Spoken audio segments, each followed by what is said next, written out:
On dévoile ce matin un sondage exclusif, IFOP, fiducial pour CNews et Sud Radio. Beaucoup de chiffres, j'allais dire choc en tout cas, j'allais dire étonnant, mais pas si étonnant que ça, mais en tout cas choc. Les Français réclament vraiment des mesures fortes pour toutes les questions liées au terrorisme. Oui, il y a eu une émotion terrible après la décapitation de Samuel Paty, après l'attentat de la cathédrale de Nice. 96% des Français considèrent que la menace terroriste est très élevée ou élevée. C'est le chiffre qu'on avait en 2015 au moment des attentats, après les attentats de Charlie Hebdo. Et donc, il y a un vrai durcissement de l'opinion publique. Il y a pour une majorité de Français, 69%, l'envie qu'il faudrait sortir parfois de l'état de droit, pouvoir prendre dans un temps limité des mesures exceptionnelles. Et c'est vrai que quand on teste toute une série de mesures qui sont, Romain, dans le débat public, portées par la droite, par le Rassemblement national et même par la gauche, on a une adhésion absolument massive.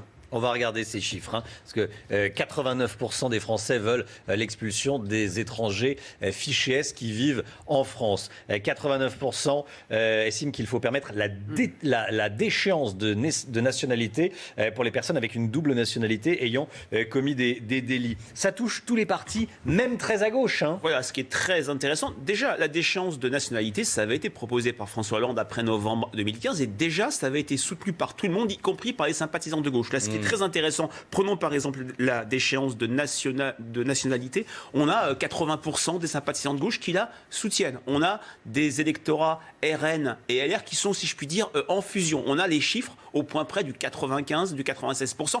Il y a l'idée qu'il y a ce problème terroriste depuis des années. Il y a l'idée qu'il n'est pas résolu. Il y a une défiance majoritaire des Français à l'égard de l'action du gouvernement. Donc, on appelle de ses voeux des mesures chocs, des mesures qui trancheraient des sujets qui sont déjà dans le débat public. Ça fait longtemps qu'on parle d'expulser ou pas les fichiers S étrangers, de déchoir de la nationalité, de rendre le droit d'asile plus compliqué. Il y a une mesure qui est un petit peu moins soutenue, c'était l'idée annoncée par Éric Ciotti d'un Guantanamo à la française, placé en détention préventive des fichiers S avant qu'ils ne commettent peut-être des délits. Là, on a une opinion qui est toujours favorable, mais qui est moins forte, avec un clivage gauche-droite assez prononcé. Le Guantanamo à la française, Éric Ciotti l'avait demandé sur ce plateau, invité de Laurence Ferrari.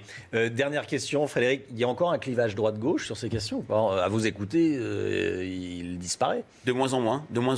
On a vraiment des électeurs de gauche qui sont également sur des mesures de durcissement. Il y a eu une émotion absolument terrible après l'assassinat de Samuel Paty, l'attentat de Nice qui a réactivé ce qui s'était passé en 2016 à Saint-Étienne-du-Rouvray et le père Hamel, et l'idée qu'on veut des actions, qu'on veut résoudre ce problème. Sur ce sujet, les Français sont très unanimes. Il y a cependant un clivage générationnel. Les jeunes sont beaucoup moins que la moyenne favorables à ces mesures chocs. Frédéric Dabi de l'IFOP. Merci Frédéric d'être venu nous voir ce matin.